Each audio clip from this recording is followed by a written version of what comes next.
Le fisc détient une quantité colossale d'informations sur votre vie.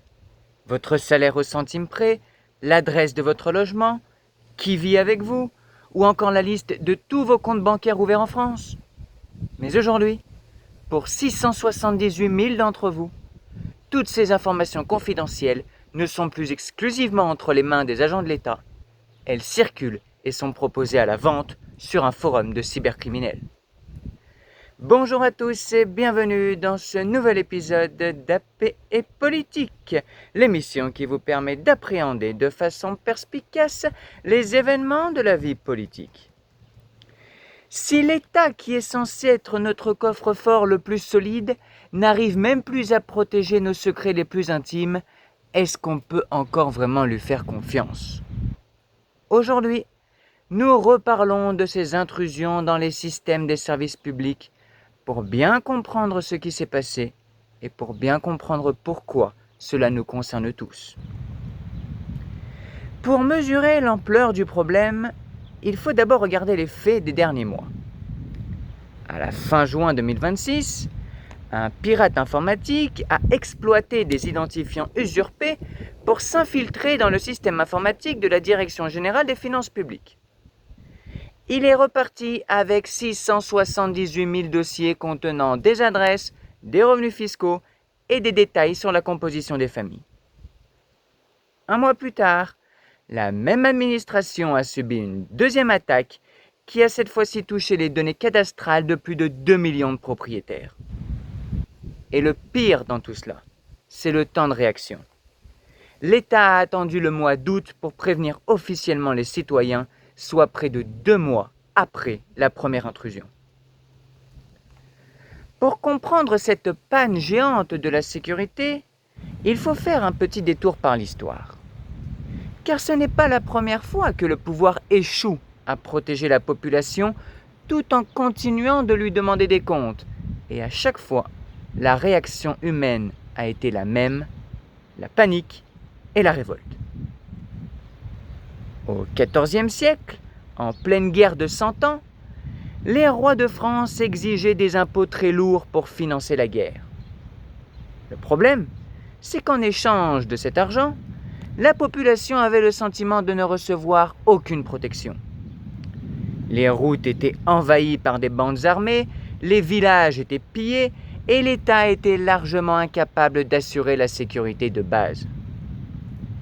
Cette rupture du contrat entre le peuple et le roi a débouché sur la Grande Jacquerie, une immense révolte de paysans fous de colère contre l'insécurité, la fiscalité écrasante et la défaillance de la noblesse après ses défaites.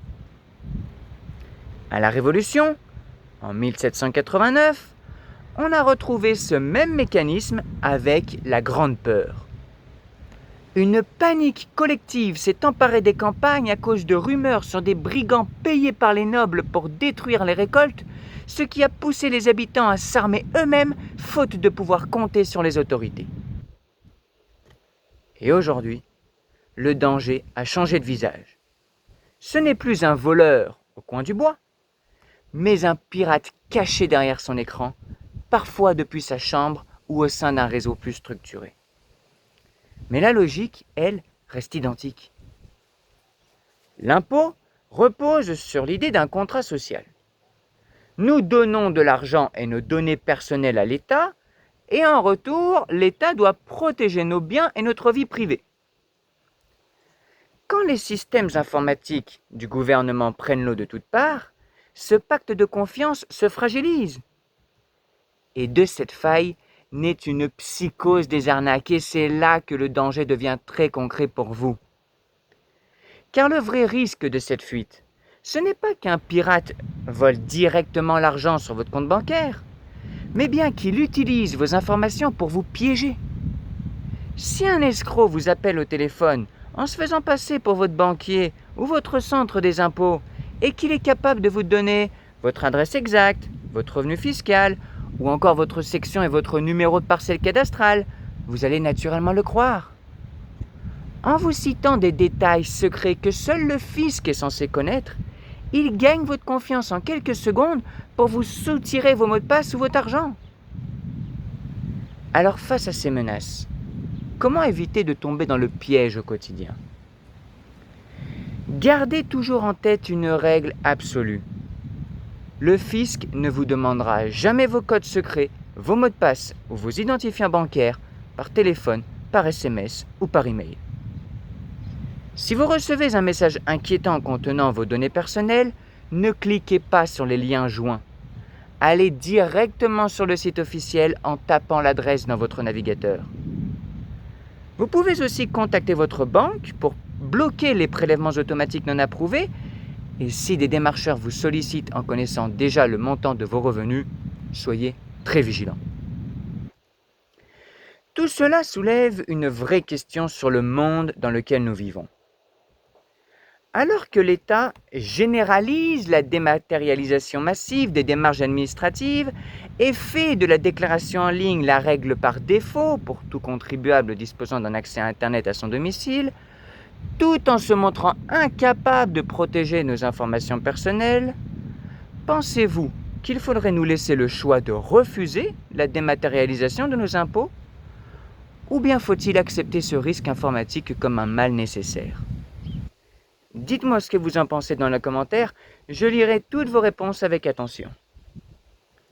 En conclusion, l'histoire nous montre qu'un pouvoir qui ne sait plus protéger ses citoyens finit toujours par perdre sa légitimité.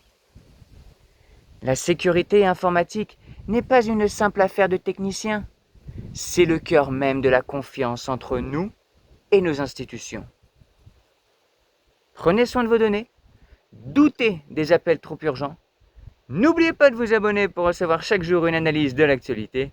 Et quant à moi, je vous dis à très vite pour un nouvel éclairage sur la vie politique.